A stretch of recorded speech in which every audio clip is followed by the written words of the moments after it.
sea tends to run from south to north. So if she's in the bigger river, the one that's south of where she was found, she would have gone in the water. She would have been washed out across the delta into the low water because it's not that high, and then the current would have taken her north as it pushed her inland until, as it recedes, it leaves her on the beach. Is there a bridge over that river at all? There are. Yeah. Yeah. So it would be possible if we were going to go back to suicide. It would be possible that she jumped off the bridge. It is. There's still the problem of the bags. I was going to say, unless she zip-tied her bags to her, there's no way that she could have kept them that whole journey. But it is entirely possible that she could have gone in, not into the sea, but into a relatively quickly flowing river, and then gone out to sea and then made that circular kind of C-shaped trip back. Except for the jacket and the bag. Yeah, seems like the bags is... That kind of kills it. Well, the bags are the goofy bit in this whole story. Yeah. And no matter what way you slice it, except for the one theory that we haven't gone to, or one of the theories, the bags are the oddball.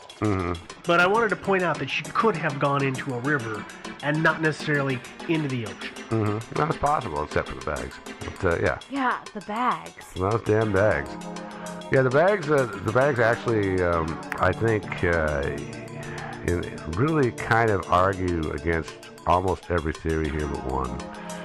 But let's go on to some more theories. The next theory is murder. Well, there's more than one murder. Well, this is one of those Devon ones, right? Yeah. Where it's like murder heading with 3 subheadings. Yeah. So at least you didn't use bullet points this time. Yeah, oh no. It's easier to read. Yeah. Put it in my Filofax the right way. I know. I sometimes like to use bullet points, but sometimes in Word they can just be kind of a nuisance. You know what I'm saying? You just don't know how to use them properly. Probably true, but let's go on to these will be quick. For our first one, there's 3 sub-possibilities. Let me get these just out in front now. Murder, robbery, or robbery-murder, if you prefer that. Next one, random murder by psycho. Okay, and next one, mistaken identification and murdered by the CIA or MI6. So those are our 3 categories of murder here, unless you guys can think of any others. No. That kind of covers it. So that would explain murder, robbery. That would explain why the Filofax is missing. If somebody had, say, ran into her at a bar and noticed that she opened up her Filofax and pulled out cash to pay for her drink, and then befriended her, and they went for a stroll on the seawall, and then eventually he, say, shoves her off the seawall into the water and grabs her jacket with the Filofax, pulls the Filofax out, throws the jacket into the water after her, and he didn't mean to kill her. She's just down there floundering because she's inhaled a bunch of water. So he doesn't realize how much trouble she's in. He throws the bags in after her and takes off real fast, and she drowns. And of course, he never comes forward and says, "Hey, I'm so sorry, I didn't mean to kill her. I sort of stole her stuff, but..." Sort of stole her, yeah. And to give a little bit of credence to this, she has proven herself to be, at least to a certain degree, gullible enough to take whatever people say at face value. Yeah, exactly. Her friends said that she's a really sweet person, really nice, or was a really sweet, nice person, a little bit too trusting. And so a situation like that, I can see where somebody accidentally didn't really mean to even kill her, just shoved her into the water and beat feet out of there. Yeah. Yeah. Yeah, I mean, I know people like that they've gotten ripped off too many times just because they believe people and they trust people, and lo and behold, people aren't what they say they are. Yeah, when the son of the deposed ruler of Nigeria emails you personally, you give him the money that he's asking for. Well, this is the reason that I have installed so many virus programs and malware programs on a certain elderly family member's computer. Yeah. Good idea. I believe that to be true. Yeah, I always give him my bank account number. It's really weird. No, let's just stop. Yeah. Okay. Move away. Yeah, I know. There is, by the way, there's a website devoted to this whole thing. I've told you about it. It's hilarious. Yeah, we all know. Yes. Yes. That's our next one. Random murder by psycho. Well, it happens on a regular basis to people all the time. That's why we have a podcast. Yeah, pretty much. Let's be fair. So it's pretty the main fodder for this entire thing. Yep. Yeah, and so some psycho meets her at a bar or a nightclub or something like that, and then invites her to go for a stroll on the beach, and then And, this would help to explain the presence of the bags, right near her body. So the tide's coming in and holds her under. And yeah, it's not necessarily completely all the way in, but they just wade up to the shore and then he shoves her down and shoves her face into the water and drowns her. It's entirely possible to be consistent with the bruises on her body. Yeah.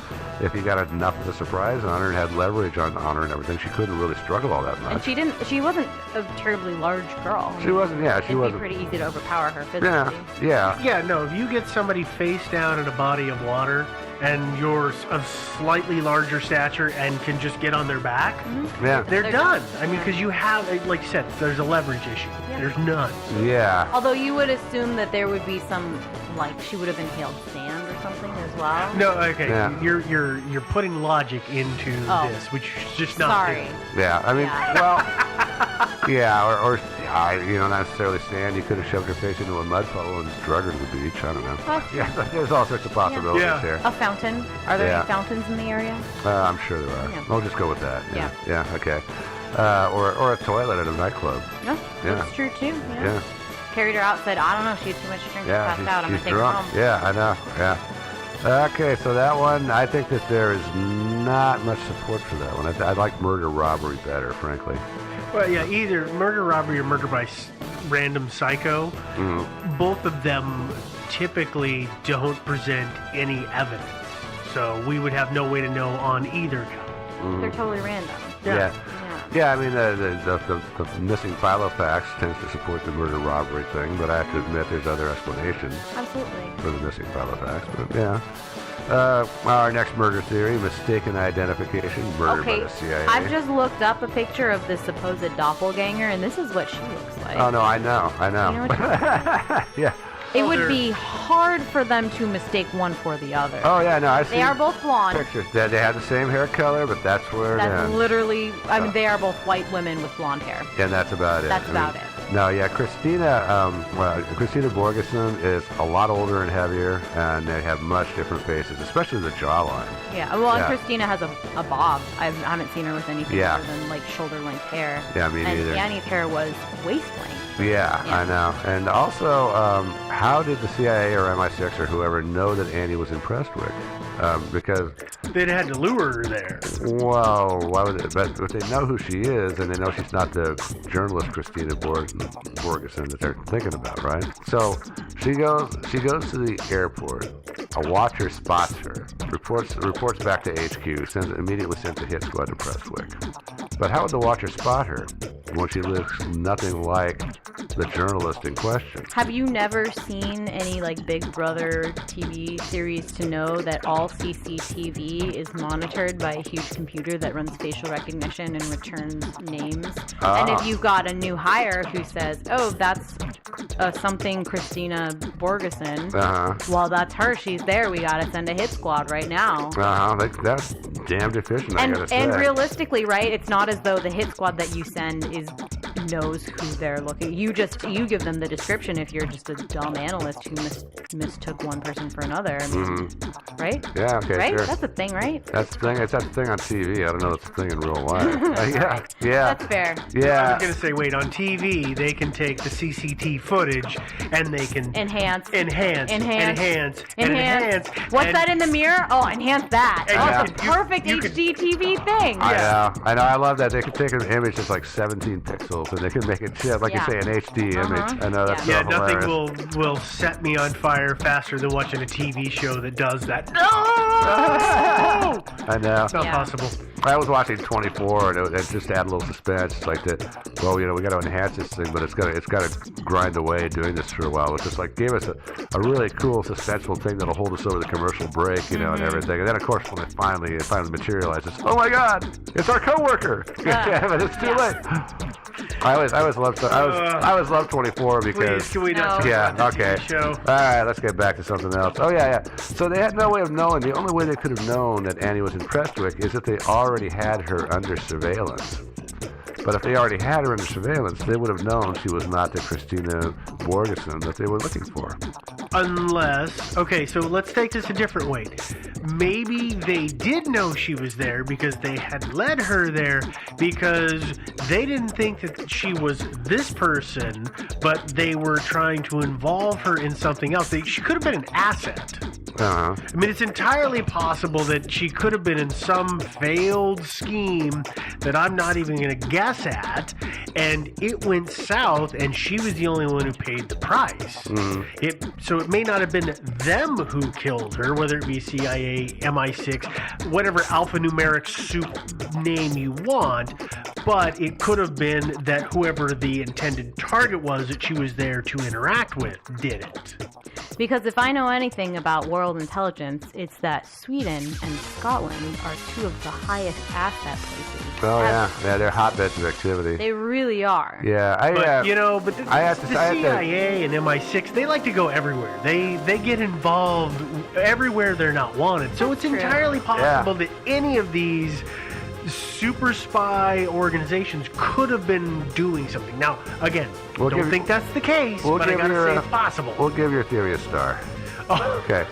Out of 700? I was going to say. I can see the look on your face. You were going to give me some astronomical I was just going to stick the last nail in the CIA thing, because this seems to be a very popular theory out there. Well, everybody hates the CIA. Yeah, so not only... that CIA, please stop bugging my house. Yeah, dude, it's too late for that. But besides the fact that I think it would have been nearly impossible for them to mistake the two of them, Christina Borgeson herself, the journalist, has said that she never investigated Prestwick Airport. Well, of course she'd say that. Yeah, really, of course. Duh. Yeah. I wouldn't cop to that. Yeah, now that somebody's been killed. Yeah. But the other thing about it is that they're doing extraordinary rendition, and they're running some of their planes through Prestwick. Well, we got to cover that up, but really, why bother? Because it was already in the news by late 2005. Yeah. And you really need to be killing people over this, and I don't think she was investigating it. I was not able to find much out there about rendition by her. Well, has this woman broke anything that was of earth-shattering proportions? I mean, has she ever been in the beginning of some story that, oh my God, our world is completely different because we know this? No. She's one of the big proponents of the reopening the 9/11 investigation. Was it 9/11 or TWA flight 800? Oh. Yeah. So, I mean, I guess in that respect, maybe, but... So she's a ufologist? She's a truther. Yeah. Truthologist. No, Yeah. truther. No, that's what I call her. She You is, call them whatever you want, but they're called truthers. She originally used to be a producer for CBS News, and they cashiered her because she just wouldn't let go of the TWA Flight 800 story. Yeah. And so they finally said, okay, crazy, out the door. And she's still best known for the Flight 800 story. That is the one that she pushes a lot. I found a report. Flight 800. Wait, for anybody who doesn't understand. Oh yeah, Flight 800 is a flight. It was a 747 out of New York, JFK Airport. It was in 1996, and it crashed. It exploded in midair and crashed in Long Island Sound, I think. Oh, and this is the one they say was shot down. Some people claim that they saw missiles heading towards it, and that it was shot down either by terrorists or by the Navy. The Navy was also nearby. Yeah. So and that Google Navy might have shot it down. Yep. Yeah. Nope. Yeah. Yeah. So anyway, I think that out of all of our theories, I think that suicide and the murder by CIA are both just really out. I agree. They're completely out. So murder possible. I'm still thinking probably accidental drowning. Yeah, the more I think about, especially when I looked at the flood map and realized how high the waters were at the time, I could see, because the sea going into the ocean when it's such a gentle slope seems so implausible to have done herself in. And I know the bags still screw this whole thing up, but I could see, based on the water levels of the rivers, where something could catch somebody off guard. Yeah. But I don't know. I don't have a good answer for this. Yeah, no, the bags kind of rule out almost everything except accidental drowning, really, when you think about it. Or the body having been dumped there after the fact. Yeah, why would you bother with the bags? Put it in a jacket. Yeah. Well, to make it look like she drowned. Well, I guess, but you know, if I was, You should toss him up the beach. no, the bags. Yards. No, the bags. I would leave the bags if I was going to fake a murder. I would dump a body in the beach, and I would leave the bags at the seawall. You know, I would leave them up on top, on the That's seawall. why I don't go anywhere leave unchaperoned with you. I know, because I've got a criminal mind. Yeah, I I know. know, I do. I've been to the beach with him, and he will shove you at the waterline. I do. Doesn't matter that it's just the foamy bit; he shoves you in. Yeah. Yeah. So I. And you remember that last time you were over here and I handed you that revolver and I said, "Hey, get your fingerprints all over this." Yeah, we don't do that. Yeah. All right, so mystery solved accident. Do you guys have any other thoughts? No, I think we've kind of hashed this one out. We're good. Yeah, okay, all right. Hey, if you have thoughts of your own about this, and I'm sure at least some of you do, or if you knew Annie and you'd like to contact us, then please do.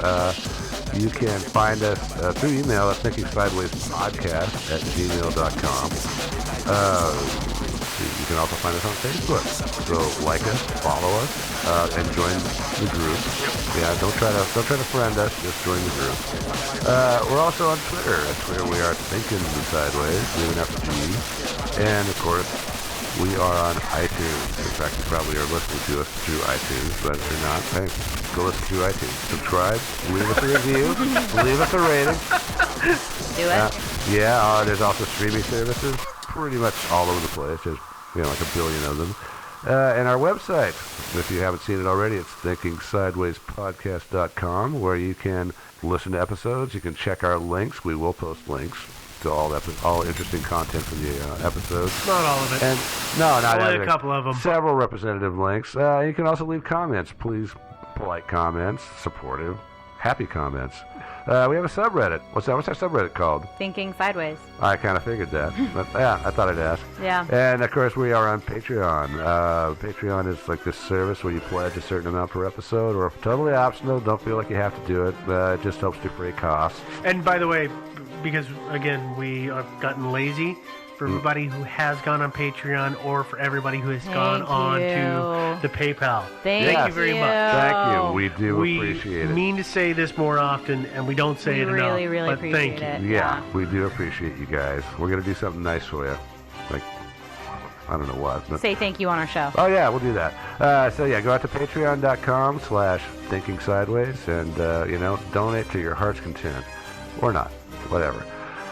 So that's it for this week. You guys got any more thoughts before we sign off? No. Yeah, me neither. Anyway, so I guess it'll be next week. We'll talk about another dead person probably or something. Mm-hmm. All right, we'll talk to you next week, everybody. All right. Bye, guys. Bye, everybody.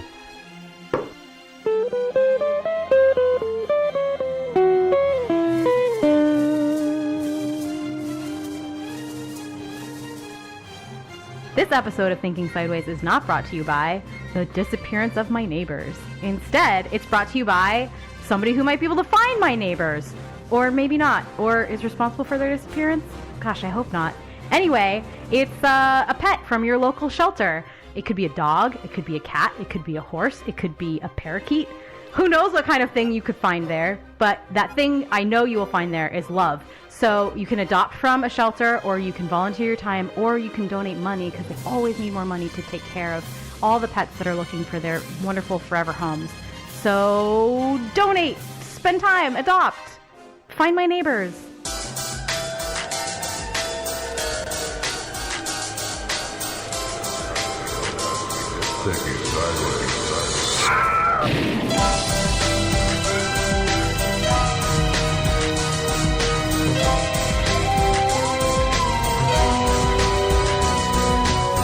Hi there. Welcome to another episode of Thinking Sideways.